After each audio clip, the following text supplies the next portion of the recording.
Hey, this is H1, and we're about to be running it back with another episode. I got a banger for today. If you're trying to become a better chess player, I got a banger for you today. And you know how H1 gets to it. You know how H1 gets to the facts with the chess knowledge, chess wisdom, chess understanding. And what do we have here today? Starting off the third season. We've been doing this for so long, the third season. I'm so excited. I appreciate every single one of you. And here we go. Let me get on my outline right quick. How to approach the game of chess. How to approach the game of chess. How should you approach the game of chess as the white pieces? How should you approach the game of chess as the black pieces? What is the overall point for the game? How can you play your best game? What's another one? What's some more? What's some more things? Victory is the goal. Man, we just got some things to talk about today, and I wanted to start it off with a lot of chess knowledge, a lot of things, and maybe some controversial things. Maybe you don't agree with me with every single thing. But I just need you to understand me and just to accept that these are things that is part of chess. And I promise you that it will increase your chess skills. So pay attention, please. Stay tuned as we get to the chess knowledge. Man, I'm so ready for this third season. Let's get to it.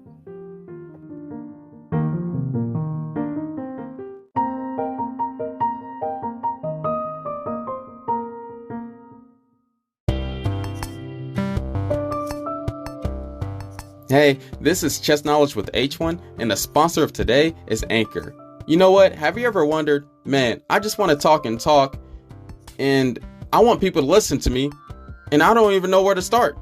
Well, H1 would suggest Anchor. First of all, it's free. They have their own creation tools so that you can record and edit your podcast right from your phone or computer. And now they have this new feature where you can add any song from Spotify directly to your episodes.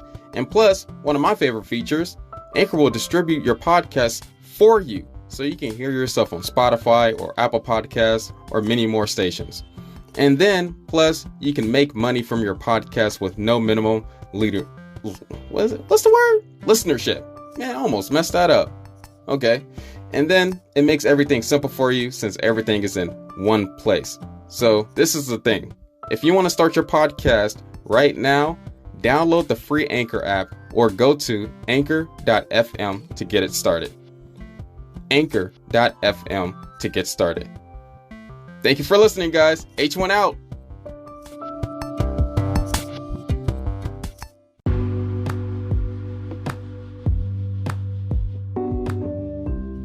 Hey, this is H1, and it's time to get down to business. First of all, I would like to say thank you for being here.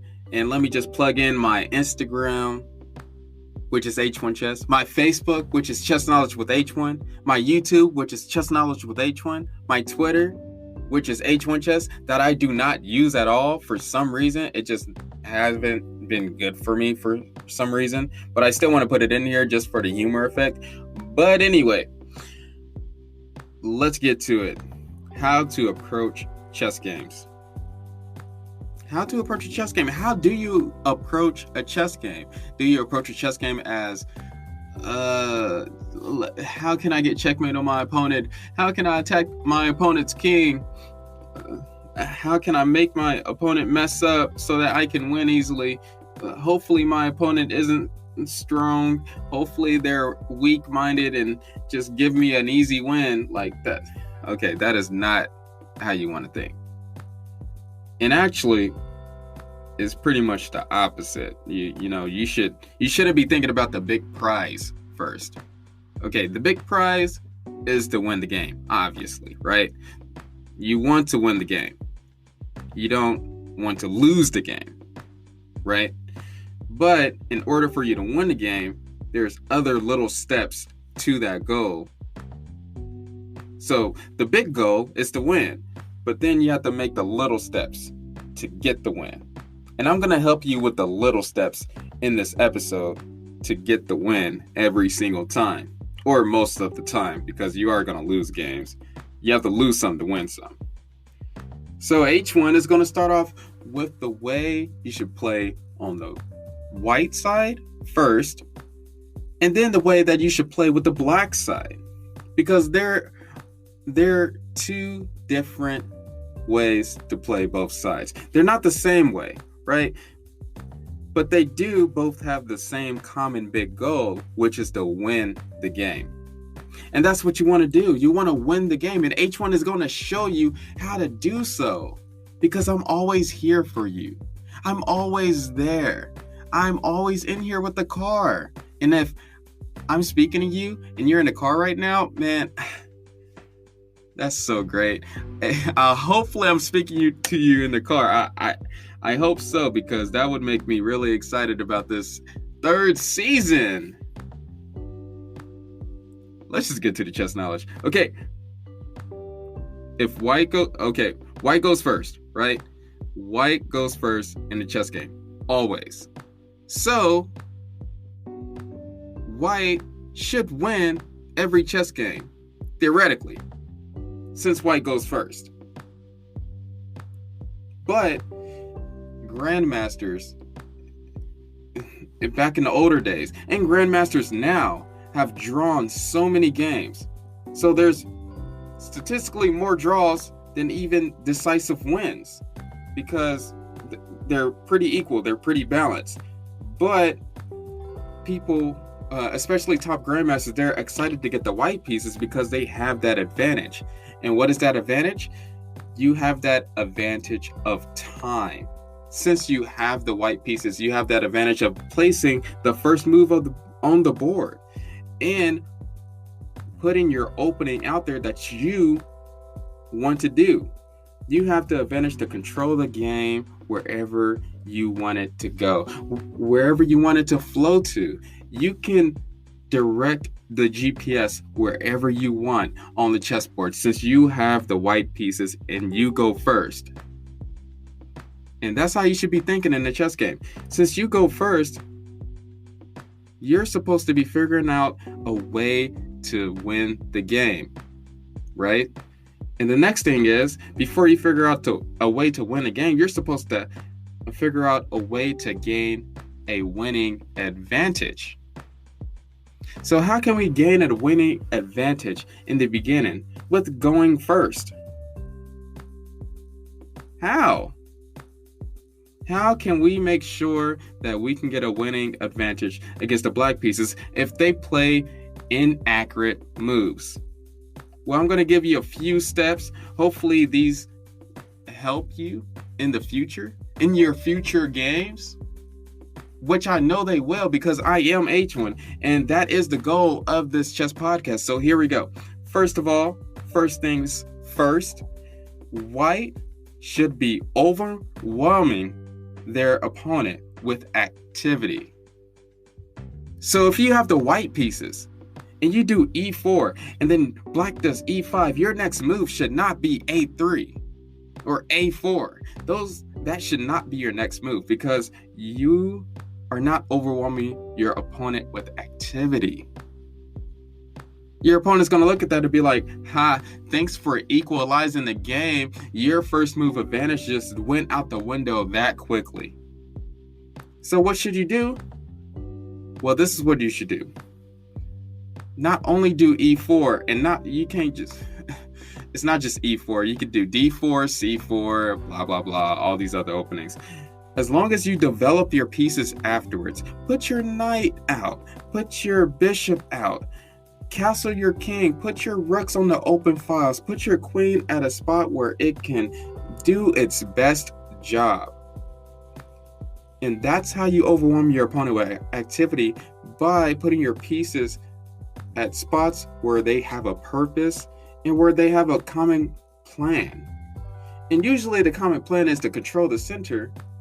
And once you control the center, then you win the game. If you can control the center right off the bat, right out of the beginning, then you can win the game very easily. Especially if you're facing an opponent that does not know how to play chess that easily. That does not know how to play chess at all. If you do this will tremendously increase your chess skills. Second thing is, you can control the game with the white pieces. You have the power to do so. Since you can control the game, you can do your favorite opening. How can you control the game? Well, first of all, as the white pieces, since you can control the game, you can do your favorite opening, and you can do that opening again, and again, and again, and again. Each game, you can play that same opening. Okay? And you can go to those positions in that opening that you know well and try to overwhelm your opponent with the knowledge that you have in that opening. So if you learn the opening very well and all the defenses that black can do, and black does those defenses and they don't know that opening very well, but you know it more than them, then you can overwhelm your opponent right out the gate, right out of the opening.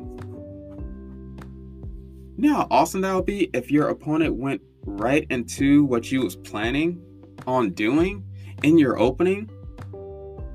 That would be crazy. You're like tasing them under the table. That's exactly what that would be like, because you already set up the trap. The trap is already set, and you just be like tasing them. You be like, hey, move after move. You like 10 moves deep, and you already know this position. And that gets to the next point, like, how can I know favorite openings? How can I get into openings in different positions? And that's why I have a Patreon to explain different openings and to explain the easiest way of how to know the plans in those openings.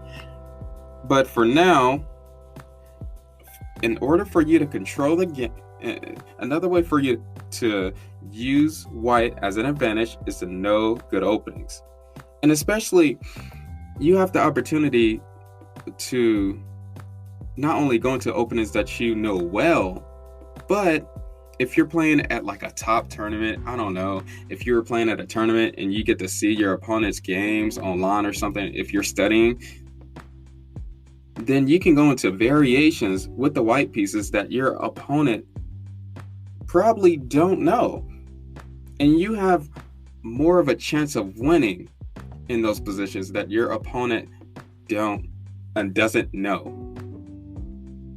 So that's another way where you can get the advantage with the white pieces. What's one more way, H1? What is the other way? What is more ways? Well, specifically with the white pieces, you should always be looking for opportunities, looking for your opponent weaknesses. If your opponent does weaknesses, if your opponent slows down on time, your opponent can't do that at all.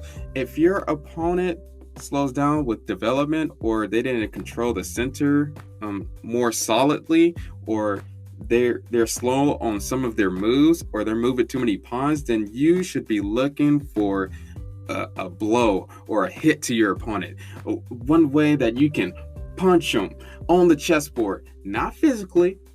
Please do not do that. Disclaimer, do not punch your opponent. Don't do that. H1 does not permit that. But you got to figure out a way to get your punch in, get your jab in, get your hook in. You got to figure out a way to do that. Looking for opportunities with the white pieces, a lot more with the black pieces. Especially when you're in your favorite opening. If you're in your favorite opening, and then you know your opponent messed up, that gives you more opportunities. So those two go hand in hand. Overwhelming your opponent with activity and knowing your favorite opening, and then searching for opportunities in your opponent weaknesses. So the weaknesses could be like pawn structure weaknesses, or loose pieces, or your opponent lets you control a file or a rank, or even a diagonal. Just little temporary advantages or Or what if your opponent allows you to have the double bishops right off the opening? If your opponent gives you opportunities to have a winning advantage right off the gate, you should take them. Especially if your opponent blunders a material or like a fork. If you're not looking for those opportunities, you could miss those tactics right off the gate. And then you could be feeling sorry for yourself when you look at the game right afterwards. And then you're like, dang, why didn't I see that fork? It was with the queen. And the knight was just loose right there. I have a major headache. And as H1, I'm trying to prevent that headache. You can call me your Advil. As H1, I'm your Advil, and you should get a cup of water and take me in. Next one. Oh, snap. Next one. Always go for the win. Please do not dumb it down. Don't play openings that don't give you an advantage at all. You should be going for a win always when you're playing chess. So if you're playing openings that automatically equalizes or just automatically gives black more chances than you and you're not going for the win, then that's just going to blow your whole chess position. And you might be thinking like, man, I like these easy openings, but the game of chess isn't like that. So in my last tip, I said you need to look for your opportunities a lot more, right? See your weaknesses. See the weaknesses of your opponents. And if you're not playing openings that allow your opponent to do more weaknesses or gives you more opportunities, then you're not going for the win. The win is appointed. We need to put that win in there. You need to show the proof in the pudding. If there's no proof in the pudding, then what's the purpose of the pudding? You see how I put that in there? At first, I didn't know what that phrase meant until I said it right now, and it makes perfect sense. So thank you. Always go for the win. It's important. Get that mentality in your head. You should be always going for the win as the black pieces, but it's a little bit different. But for white, always go for the win. And then the last thing is kind of like a vague, helpful tip. If you don't remember any of these things, do not let black equalize so easily. Do not let black equalize so easily. Black might equalize, but you have to feel confident. You have to be so self-assured that you did the best that you could to let black not equalize. Like you did all your forcing moves, you did the best moves on the position, and if black still equalized because they played their best moves too, and y'all both played best moves, that's how a chess game should go. If y'all are both playing best moves and y'all get a draw, yeah, that's how a chess game should go.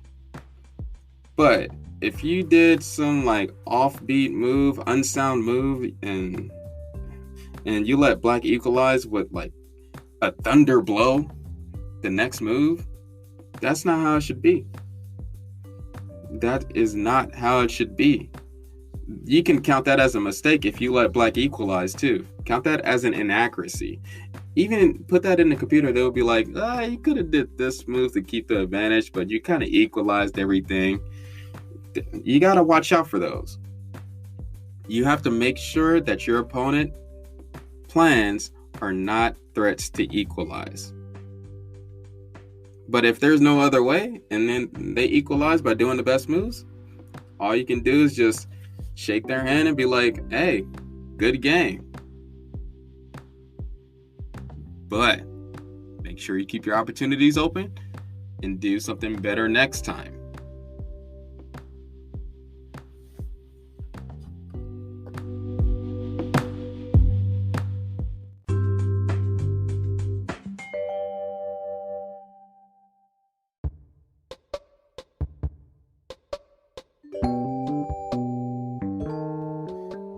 This is the waiting room segment. Chess jokes by H1.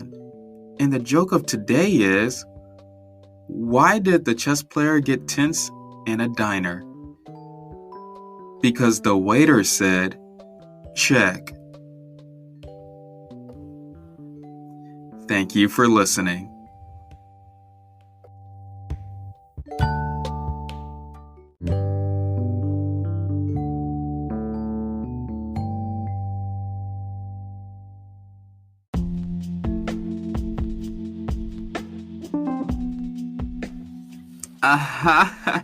Yeah, we're on the black pieces today. Wow, we made it. After talking about the white pieces for so long, I forgot about the black side. You know what I'm saying? But you can't forget about the black side.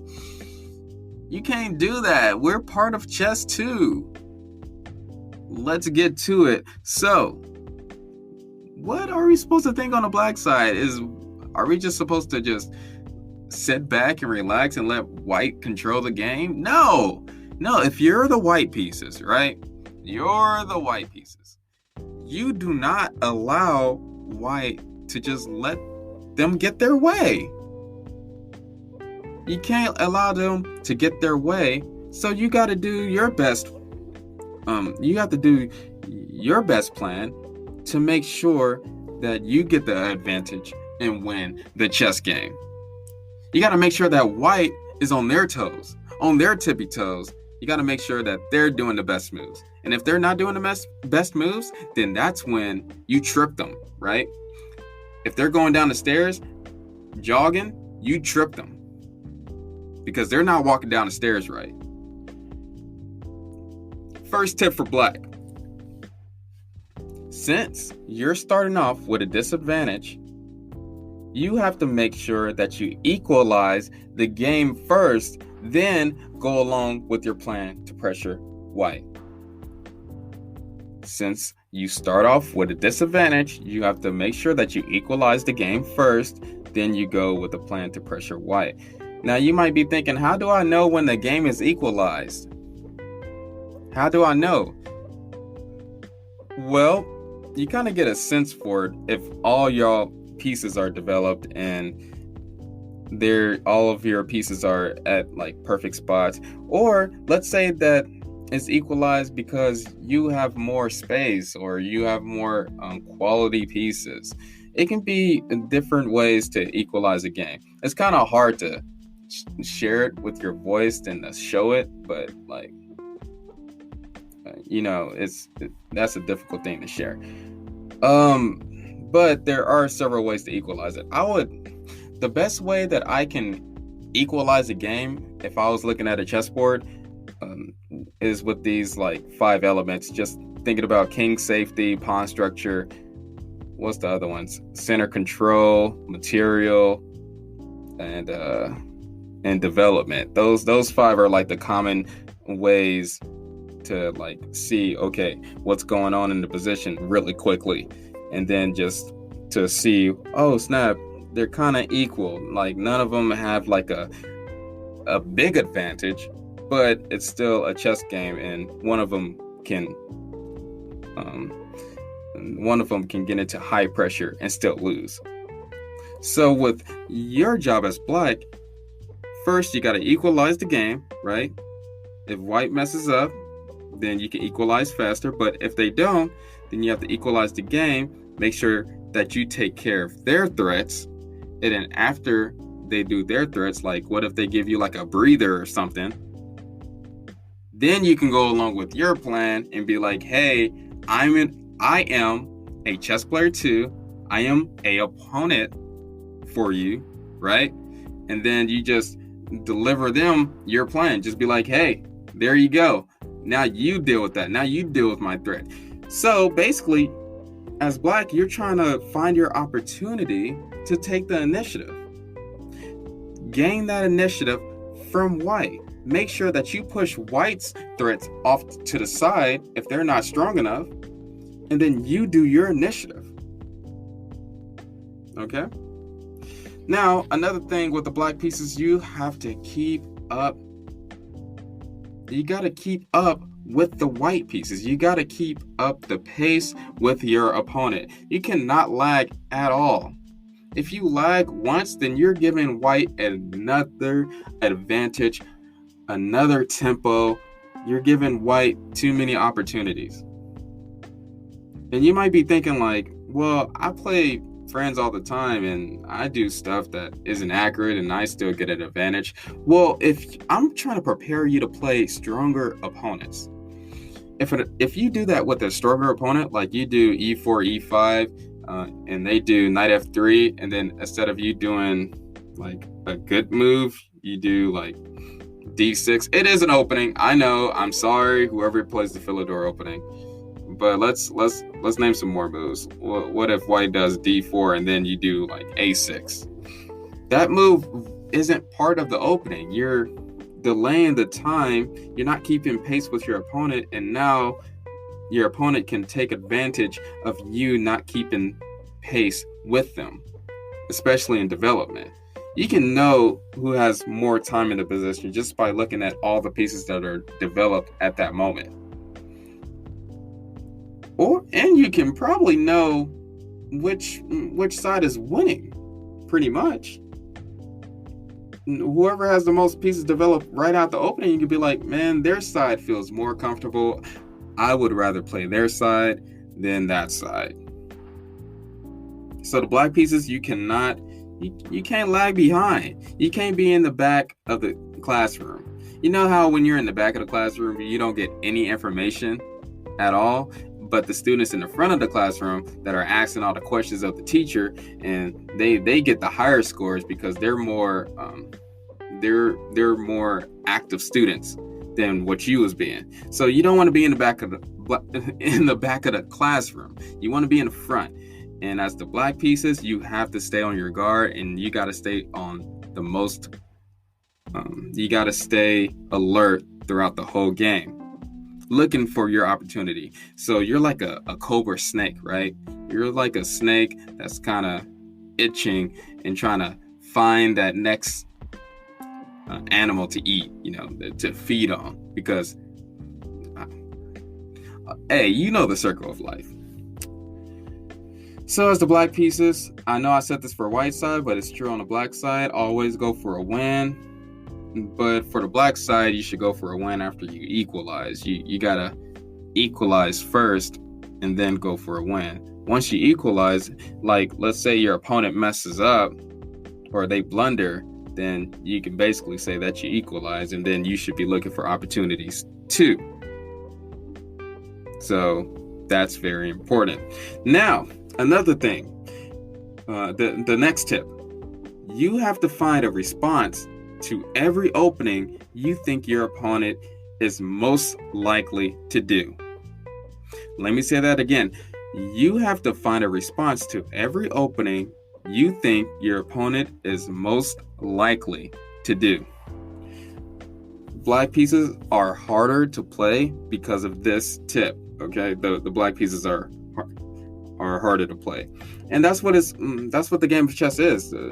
You're the second player. You do the second response. So you have to deal with the pain of like surviving all these openings that white could do. They can start out the game with G3, D4, E4, C4, B3, A3. They can start off the game with all these other openings, but as the black pieces, you have to be prepared for each response. Now, a good thing is you don't have to be prepared. Well, some openings transpose into other openings, so you don't have to be prepared for each move that white could do. You just have to know the general idea of the openings that you want to get into every single time as the black pieces. But you definitely need to know your responses to the two most popular opening moves, which you should already know is E4 and D4. E4 and D4. Those are the two openings that you should be prepared for with the black pieces. They are two different games, and you need to figure out what openings you would rather play with the black pieces, what openings you would rather play to defend, to equalize, and you got to figure out an opening that gives you the most opportunities with the black pieces to win. And I can't give that to you because each opening has a different chess personality, and I can't tell you what you would like more. Only you can tell yourself what opening you would like more. H1 knows his stuff. So, next tip, stay out of cramped positions because you most likely, with the black pieces, will get into cramped positions a lot. It is so true, especially my French defense players or my Caro-Kann players. You will most likely get into cramped positions if you lag behind, if you're not keeping pace with your opponent, and you will have a position that you will dread for the whole game, especially if you're in an hour game. I remember I was playing in the tournament, an hour game, and I played my Caro-Kann, and I was definitely losing, but I was playing this guy, and we're gonna call him Kellen. Oh no, I can't say that. That's too close to that. Let's call him Phil, right? So I was playing Phil at a chess tournament, and it was the last round of that Saturday. It was one of those hour tournaments. It was at a hotel. There's chess boards all around this room. It was like a community room. It was very interesting. It was a long day. The fourth round of that day. Third round of that day, because we played 3 rounds that Saturday and then we played 2 more rounds that Sunday. So it was the third round of that day because I remember that it was Saturday night and it was getting late. It was like 7 to 8 p.m. and it was nighttime and I was getting tired and I thought that I was going to lose this position playing the Caro-Kann. I thought I was going to lose right off the bat because they played a variation that I did not know at all.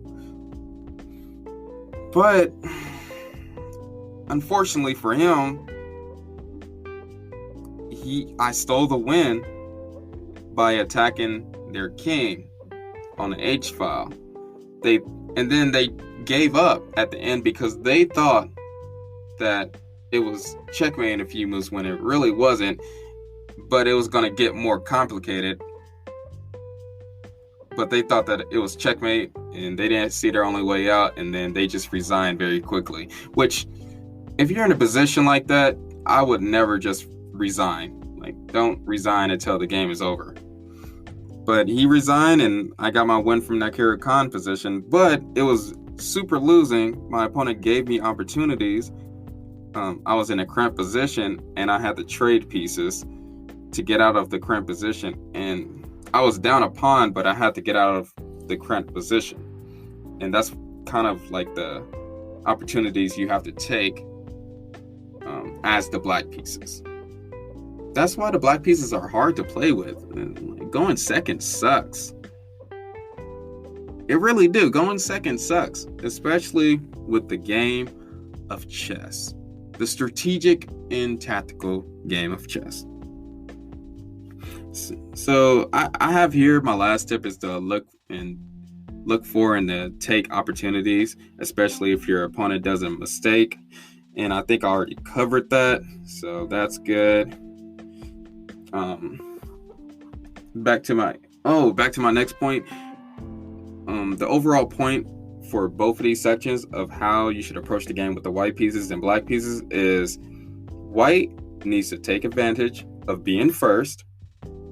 And this is a tip for, like, if you don't take anything else from this episode, right? This is the overall point that you need to take in and write it on your heart. And make sure that every time you play a chess game, you're thinking about this.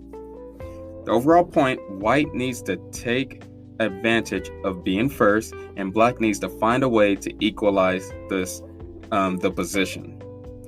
The overall point, white needs to take advantage of being first, and black needs to find a way to equalize the position. This advice, I know it's easier said than done, but you can do it. I know you can. As H1, I know you can do it. This advice is harder for when you play stronger opponents, But if you learn this, especially when you're playing weaker opponents, you're going to have a better chance of getting that advantage and like seeing ways of how you can win very easily, especially with the white pieces. Then with the black pieces, if you think about just trying to equalize the position instead of trying to win all the time, go for the little goals first, the smaller goals. Equalize, find an advantage, then try to win for black. For white, make sure you take the advantage for being first, right? And then try to win the game from that advantage. And keep the threats coming for black. Don't let black get any breathing room if you can. I know there's certain situations where you have to slow it down and stop the initiative. But if you have the opportunity to keep the initiative going with like forcing moves, like threats, captures, and checks, I would do all of them just to keep black on their tippy toes, because you want to trip them at the end of the day. You want to trip them. You want to make sure that they fall to the ground, roll to the ground, and that they are hurt. You want to make sure that they are hurt afterwards, and them being hurt will make sure that you win the game. You see what I did there? You see what I did there as H1? This advantage will help you in your chess career, and it will help you with my other episodes that I will talk about in this season. So, stay tuned. Stay tuned.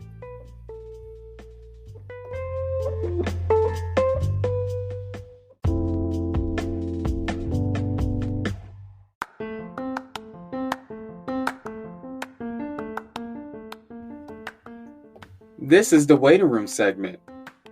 Patreon shoutouts by H1. And the Patreon shoutouts for today is Eliza, Juniper, and John. Thank you for joining the Patreon.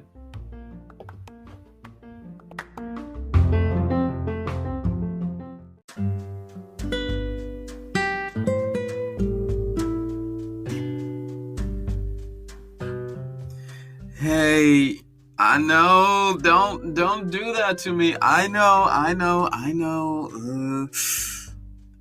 I'm so happy that I have started the 3rd season and that you can be here with me. I'm so happy that I'm even at this moment where that I can share my chess wisdom online very easily for you on Spotify or the Google Podcast or the Apple Podcast. It's amazing. It's amazing for me to be here right now, and I just appreciate everybody that is listening and just staying here with H1. And I see everybody support, the people that DM me, the people that comment on my YouTube channel, which is Chess Knowledge with H1. I see everything and I appreciate it, and I brag about all of you all the time. I do. My wife gets sick of it, and that will be coming soon, me and my wife being on a chess episode. But anyway, thank you for listening. Hopefully we can get through this, and I think my next one is probably going to be a banger. I'm pretty sure it is. I can't think of the topic right now, but let's just keep it a secret for this episode. I might change this ending part, maybe. I don't know. Nah, this is staying. But anyway, I appreciate every single one of you. And please, I welcome you to come back with some more chess knowledge. Peace.